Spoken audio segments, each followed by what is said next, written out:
Assalamualaikum warahmatullahi wabarakatuh. Perkenalkan, nama saya Nadia dari kelompok 2 yang akan membahas materi mengenai elemen-elemen perubahan kurikulum. Seperti yang kita ketahui bahwa perubahan dalam kurikulum atau elemen-elemen yang berubah dalam kurikulum biasanya berhubungan dengan standar pendidikan atau biasa kita sebut dengan 13 standar nasional pendidikan. Hal-hal tersebut yang bisa berubah ketika kurikulum itu dimodifikasi pemerintah.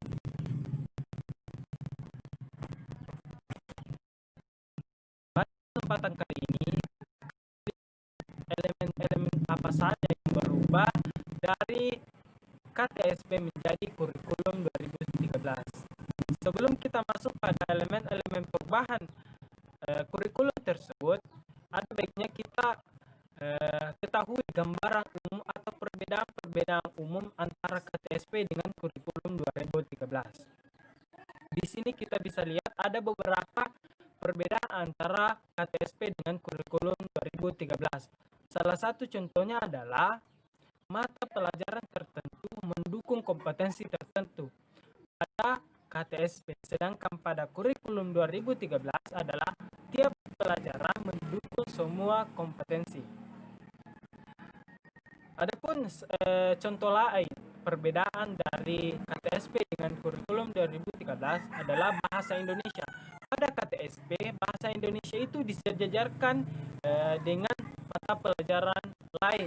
Sedangkan pada kurikulum 2013, bahasa Indonesia dijadikan sebagai penghela mata pelajaran lain atau media atau penyambung yang digunakan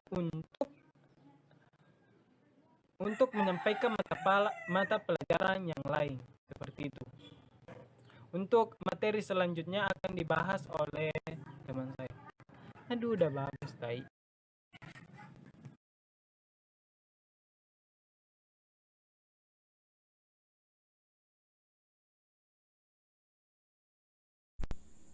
Standar kompetensi lulusan. Semua jenjang pendidikan mulai dari SD sampai dengan SMA atau SMK yang dimana menuntut adanya peningkatan dan keseimbangan soft skill dan hard skill yang meliputi aspek kompetensi sikap, keterampilan, dan pengetahuan.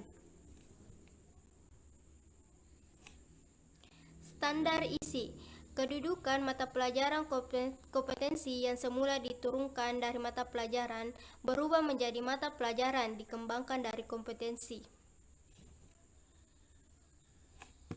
Standar proses.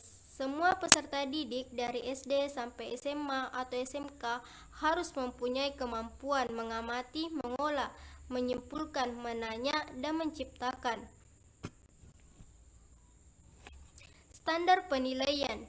Jika biasanya nilai diambil dari sebuah tes atau ujian, maka diubah menjadi pembagian dan otentik yang mengukur semua kompetensi yang dimiliki peserta didik berdasarkan proses dan hasil kerja.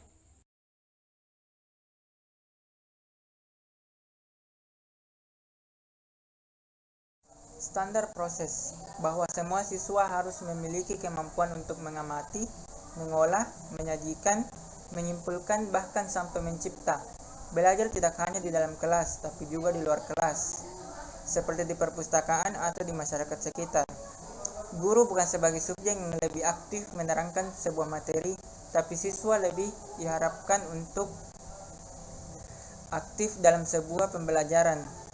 Dan referensinya itu bukan hanya dari sebuah buku, bisa dari internet ataupun dari sebuah pengalaman. Standar penilaian.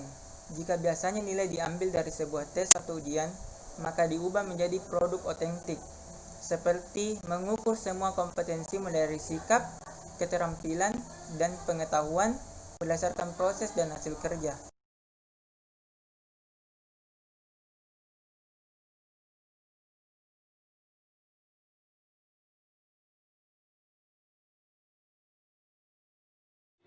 Adapun kompetensi-kompetensi yang dimaksud dari standar penilaian kurikulum 13, yang pertama yaitu afektif.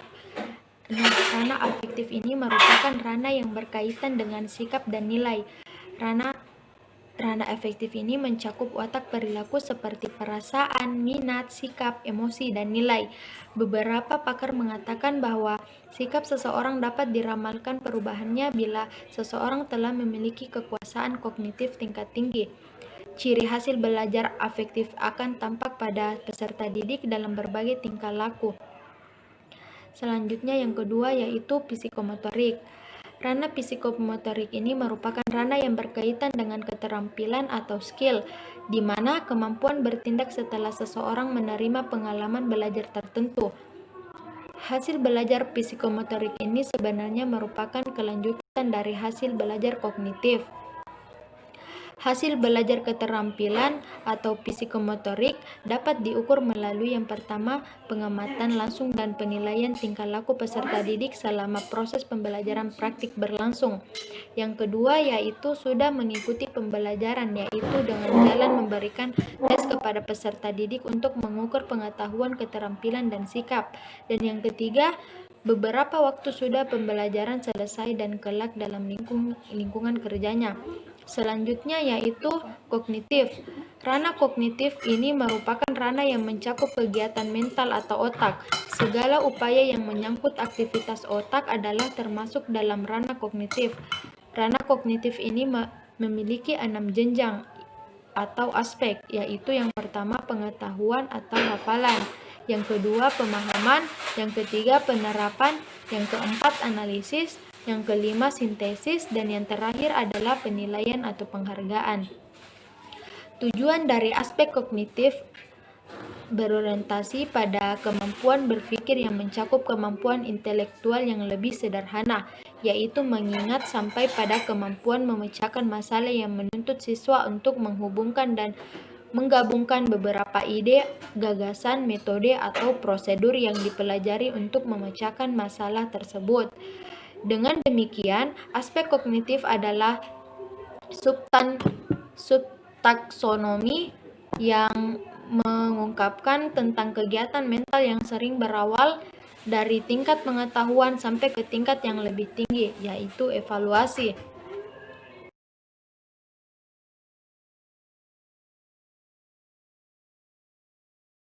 Baik, saya akan melanjutkan pemaparan materi mengenai faktor-faktor perubahan kurikulum. Nah, dalam faktor-faktor perubahan kurikulum ada 3. Yang pertama, bebasnya wilayah dari kekuasaan kolonial. Nah, dengan merdekanya negara-negara tersebut, mereka menyadari bahwa selama ini mereka telah dibina dalam suatu sistem pendidikan yang sudah tidak sesuai lagi dengan cita-cita nasional mereka. Untuk itu, mereka mulai merencanakan adanya perubahan yang cukup penting di dalam kurikulum dan sistem pendidikan yang ada. Kemudian, faktor yang kedua yaitu perkembangan ilmu pengetahuan teknologi yang pesat.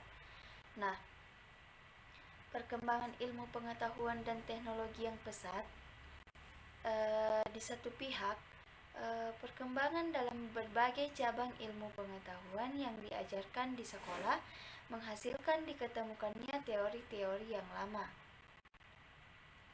Di lain pihak, perkembangan di dalam ilmu pengetahuan psikologi, komunikasi, dan lain-lainnya menimbulkan diketemukannya teori dan cara-cara baru di dalam proses belajar mengajar. Kemudian kedua perkembangan tersebut dengan sendirinya mendorong timbulnya perubahan dalam isi maupun strategi pelaksanaan kurikulum. Kemudian faktor yang ketiga yaitu pertumbuhan pesat dari penduduk dunia. Nah, dengan bertambahnya penduduk maka makin bertambah pula jumlah orang yang membutuhkan pendidikan.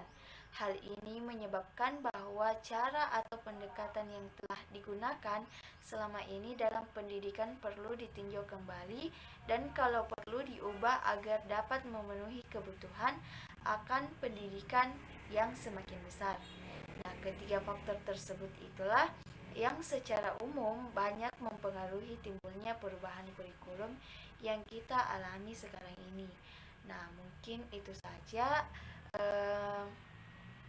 pemaparan materi dari kelompok kami mengenai elemen-elemen perubahan kurikulum.